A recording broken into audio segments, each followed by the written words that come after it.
voix. Maintenant, la question c'est autour de la voix. Une voix a plusieurs déclinaisons et a plusieurs registres. Une polyphonie qui structure votre livre. Qu'est-ce que c'est cette voix pour le narrateur?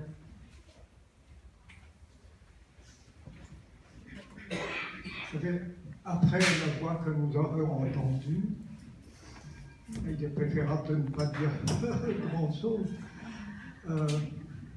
est tellement une chose mystérieuse, une voix qu'on a du mal à parler.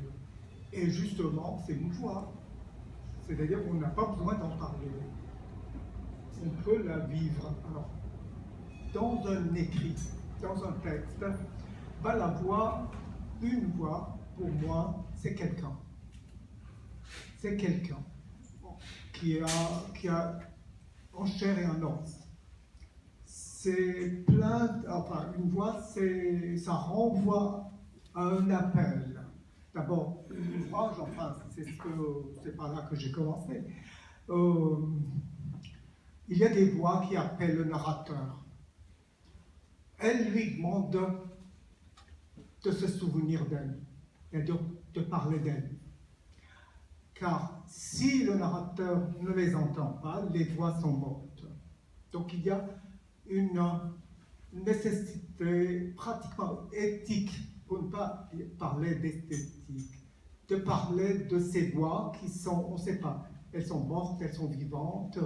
C'est au narrateur de donner vie au corps, à cette voix qu'il entend.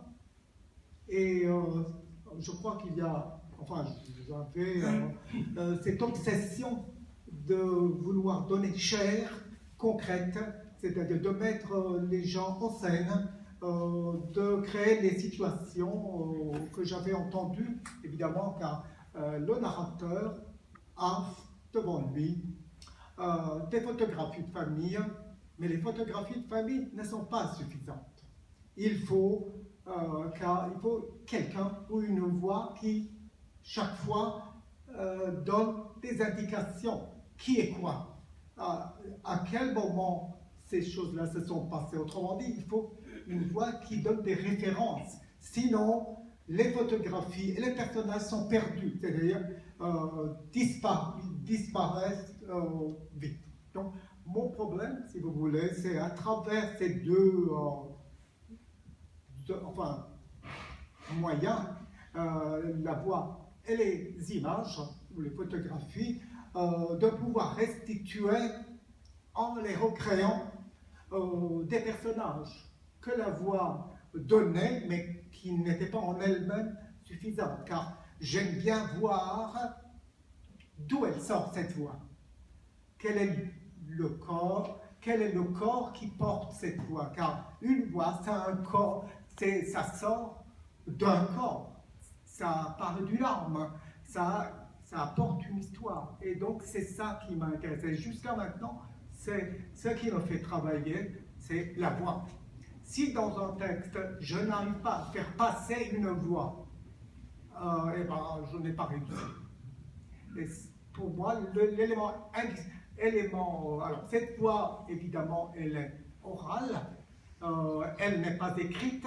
Alors, la chose la plus difficile, c'est de faire en sorte à ce que l'écrit cesse d'être écrit, qu'il soit pratiquement l'équivalent d'un langage parlé tout simple, tout naturel, et que le lecteur éventuellement pense que c'est venu comme ça. La voix, c'est ça, cette sortie qui va bien au-delà du souffle et qui apporte une humanité. Et c'est la raison pour laquelle en français, nous faisons bien la distinction entre la voix et les sons.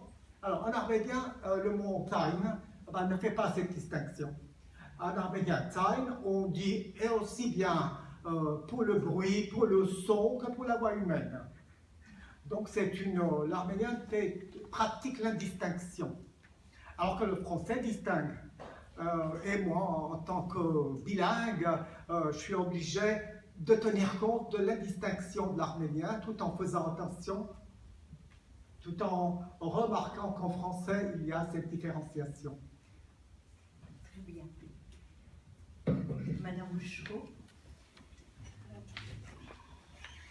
Je dirais en effet que la photographie sans la mémoire, c'est-à-dire sans cette voix qui nous donne l'histoire, comme vous dites, n'est rien.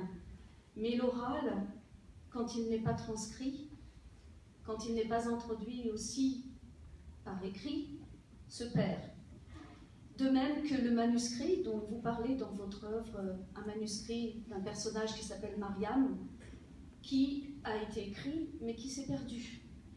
C'est-à-dire qu'ici, on a l'impression que l'oral seul, la photographie seule, l'écriture seule, par rapport à certains événements, finalement, se perd.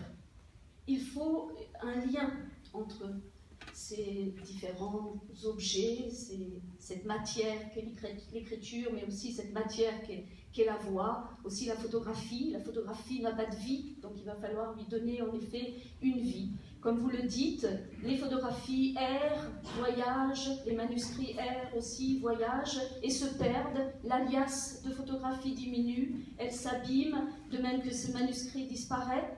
Mais vous essayez justement, comme la voix, comme vous le dites très bien à un moment donné, de ramasser. Vous dites que la voix ramasse tous ces êtres qui ont été oubliés, tous ces êtres qui sont dispersés, et la voix, en les nommant, en donnant simplement des noms, les rassemble, et vous, en inscrivant ces voix et ces noms, et en trouvant en effet une forme qui permette à ces différentes matières d'être dans votre œuvre, vous leur permettez d'exister et d'une certaine façon de ne pas disparaître.